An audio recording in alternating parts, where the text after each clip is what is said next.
खबरें जो आपको सीधे जोड़ती हैं हमसे, जिनका आपकी जिंदगी पर होता है सीधा असर। खबरों की वही तस्वीर,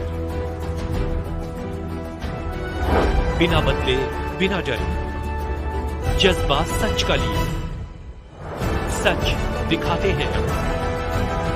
प्रथम एजेंडा, आपका अपना अखबार। आज प्रथम एजेंडा आपको ऐसी शख्सियत से रूबरू कराने जा रहा है जिसका इंटरव्यू देखकर हर एक महिलाओं को प्रेरणा मिलेगी। जी हाँ, आज हम बात कर रहे हैं डॉक्टर नितिन शाक्य की पत्नी डॉक्टर शोभिका श्री की। जैसे डॉक्टर नितिन शाक्य अंडमान निकोबार आइलैंड में एसडीएम रहते हुए इस देश की सेवा में लगे हुए हैं, ऐसे ही डॉक्टर शोभिका श्री भी दिल्ली के सफदरगंज हॉस्पिटल में medical officer national organ and tissue transplant organisation की पोस्ट पर कार्यरत है। आपको बता दें कि भारत का लोकप्रिय शो कौन बनेगा करोड़पति में जल्द ही दिखने वाली है। उन्हें केबीसी के लिए एक प्रतिभागी के रूप में चुना गया है। इस रोमांचक खबर ने अंडमान और निकोबार द्वीप समूह के लोगों के लिए बहुत खुशी और गर्व ला दी है, जहां डॉक्टर शोभिका श्री का जन्म स्थान है। नमस्कार, प्रथम एजेंडा में आपका स्वागत है। प्रथम एजेंडा आपको ऐसी हस्तियों से रूबरू कराता है जो किसी परिचय के मोहताज नहीं होते। प्रथम एजेंडा ऐसी जगह जाता है जिसका संवाद जनता से होता है। प्रथम एजेंडा ऐसी जगह जाता है जो जिनकी कहानी सबको प्रेरित करती है। ऐसी शख्सियत हमारे तक मौजूद है जिनका नाम है शोभिका श्री, जो डॉक्टर नितिन शाक्य एसडीएम है अंडमान निकोबार में, उनकी धर्मपत्नी।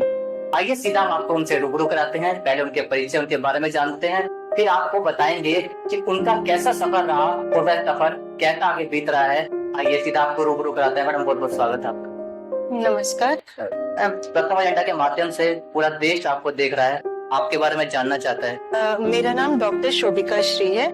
मैं अंडमान निकोबार आइलैंड से हूँ। मैं एक मेडिकल ऑफिसर हूँ नोटो में। नोटो है national organ and tissue transplant organisation, जो सफदरजंग हॉस्पिटल में है, दिल्ली में। तो अभी भी पता चला कि आप कौन बनेगा करोड़पति की हॉट सीट पर बैठने वाली है। एक डॉक्टर की सीट पर बैठना और एक हॉट सीट पर बैठना, कैसा सफर है? बहुत ही अलग एक्सपीरियंस रहेगा, क्योंकि एज ए डॉक्टर हम पेशेंट्स को देखते हैं, बाकी हॉस्पिटल की चीजों को मैनेज करते हैं। और ये हॉट सीट का सपना तो सभी जो कौन बनेगा करोड़पति बचपन से देखते, सबका बचपन का सपना होता है कि हॉट सीट तक पहुंचना। तो अब जब मौका मिला है कौन बनेगा करोड़पति तक पहुंचने का, तो फास्टेस्ट फिंगर राउंड से जल्द हॉट सीट तक भी पहुंचना है, यही उम्मीद है और यही कोशिश रहेगी। ऐसा कब आपके विचार में आया कि आपको वहाँ जाना चाहिए? क्योंकि कहते हैं ना, किसी का सपना होता है, किसी का डॉक्टर बनने का, किसी का पत्रकार बनने का, किसी का एसडीएम बनने का। कैसा लगा कि आपको इस प्लेटफॉर्म पर भी जाना चाहिए? मैं जनरल नॉलेज की चीजें पढ़ती हूँ और साथ साथ मेरे हस्बैंड जो है वो मेरे साथ काफी जनरल नॉलेज की चीजें, न्यूज की चीजें डिस्कस करते रहते हैं। तो ऐसे ही डिस्कस करते करते कौन बनेगा करोड़पति का रजिस्ट्रेशन स्टार्ट हुई थी, तो उसके क्वेश्चंस आते थे। तो उसके क्वेश्चंस जब देखती थी तो वो जनरल नॉलेज रिलेटेड ही रहते थे। तो जो मुझे आंसर्स आती थी तो वो मैंने बस रजिस्ट्रेशन किया और हर दिन का जो क्वेश्चंस होता था वो मैं सॉल्व करती थी। तो वो सॉल्व करते करते वो राउंड मैंने क्लियर कर लिया था।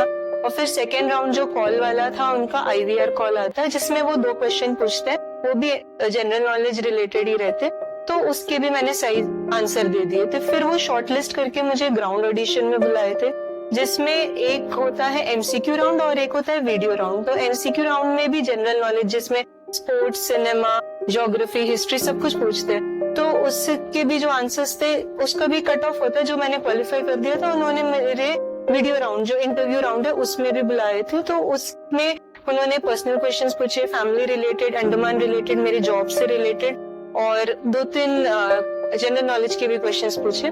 तो वो राउंड के बाद अभी रिसेंटली मुझे कॉल आया कि आप फाइनल राउंड के लिए शॉर्टलिस्ट हो चुके हैं, फास्टेस्ट फिंगर राउंड, और उसके बाद नेक्स्ट स्टेप होगा हॉट सीट।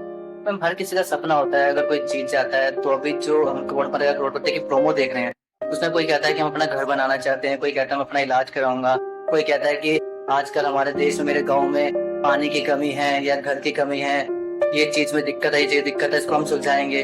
आपके मन में कोई विचार आया कि अगर आप जीत जाती हैं तो आप आगे क्या करेंगे? धनराशि इम्पोर्टेंट है, लेकिन मेन ज्यादा इम्पोर्टेंट उससे है कि वो प्लेटफॉर्म तक पहुंचना, वो मंच मिलना। लेकिन जैसे धनराशि का पूछोगे तो मैं अभी दिल्ली में रह रही हूँ और मेरे हस्बैंड अभी अंडमान में रह रहे, तो हमारा फ्रीक्वेंट आना जाना होता है और जिस वजह से हमारा जो सैलरी है वो ज्यादातर इसी खर्चे में निकल जाता है। तो ये धनराशि से हमें थोड़ी फाइनेंशियल स्टेबिलिटी मिल जाएगी और साथ ही साथ हमने कुछ लोन लिए थे तो वो भी इस धनराशि से जो भी हम जीत पाएंगे उससे वो लोन हमारा चुक जाएगा। हम आशा करते हैं कि आप वहां तक पहुंचे, होश सीट पर बैठे। अगर आप वहाँ होश सीट पर बैठती है, कभी आप अगर वहाँ अटकती है तो वहाँ आप किसे चुनेंगे? वहाँ फ्रेंड आता है तो आप किसे चुनना चाहेंगे? वो क्वेश्चन के ऊपर मैक्सिमम डिपेंड करेगा। जैसे ऑडियंस पोल होता है, एक वीडियो कॉलर फ्रेंड होता है और एक डबल डिप ऑप्शन होता है और लाइफलाइन होती है। तो क्वेश्चन के ऊपर डिपेंड करेगा कि अगर जो मेरे फोन अ फ्रेंड वाले हैं, जो मुझे लगता है कि वो आंसर इनसे मिल सकती है, तो मैं फोन अ फ्रेंड यूज करूंगी।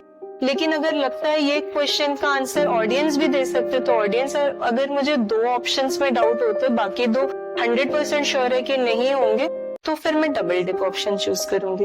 आपके हस्बैंड डॉक्टर नितिन शाक्य की बात की जाए, उनकी काबिलियत को देखकर आज पूरा देश जानता है और हैट्स ऑफ करता है। आपको नहीं लगता उनकी जब किताबें लोग पढ़ते हैं तो उनके पास ऐसा जनरल नॉलेज का पिटारा है? आपको नहीं लगता उनसे भी आपको सीखने को मिलेगा? मेरे हस्बैंड डॉक्टर नितिन शाक्य वो पूरे दुनिया के लिए इंस्पिरेशन और मेरे लिए भी इंस्पिरेशन है। जिस तरीके से वो मोटिवेट करते, ऐसे लगता है शायद कोई नहीं कर पाता है। तो पढ़ने के लिए भी वही मुझे मोटिवेट करता है कि क्या पढ़ना चाहिए, क्या नहीं पढ़ना चाहिए, और सबसे मेन हम डिस्कस करते हैं उसके बाद। तो ऐसा नहीं है कि बस मैं पढ़ ली और मैंने छोड़ दिया, तो हम दोनों साथ में उस चीजों को डिस्कस भी करते हैं, हमारे नॉलेज को शेयर करते हैं। कुछ चीज मैं नया सीखती हूँ तो उनको बताती हूँ, और उनके जो भी जॉब में भी वो जो चीजें सर्कमस्टेंसेस फेस करते हैं वो मुझसे डिस्कस करते हैं।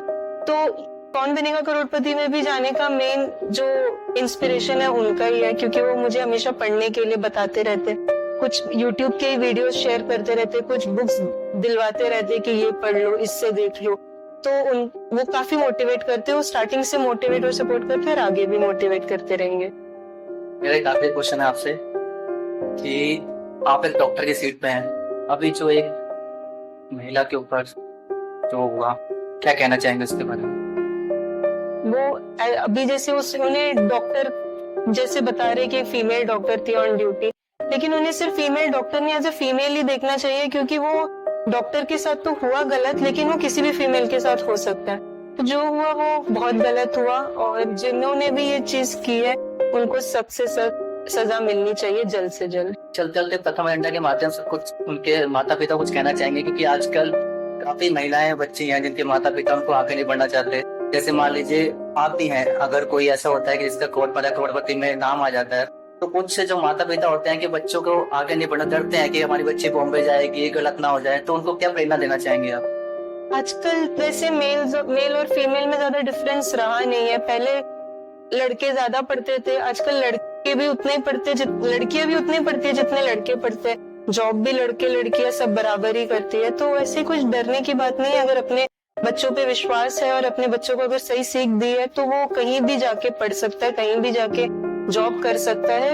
ये विश्वास और परवरिश और बाकी एक प्रोटेक्टिव एनवायरनमेंट जो बचपन से हम सिखा के भेजे उनको, उनसे वो सेफ रहेंगे और अपने काबिल रहेंगे। चलिए, वह शख्सियत है जिसकी स्टोरी प्रेरणादायक है, और आप जुड़े रहिए प्रथम एजेंडा के साथ। हम आपको फिर आपकी शख्सियत से रूबरू कराएंगे। नमस्कार। खबरें जो आपको सीधे जोड़ती हैं हमसे, जिनका आपकी जिंदगी पर होता है सीधा असर, खबरों की वही तस्वीर, बिना बदले बिना डरे, जज्बात सच का लिए, सच दिखाते हैं। प्रथम एजेंडा, आपका अपना अखबार।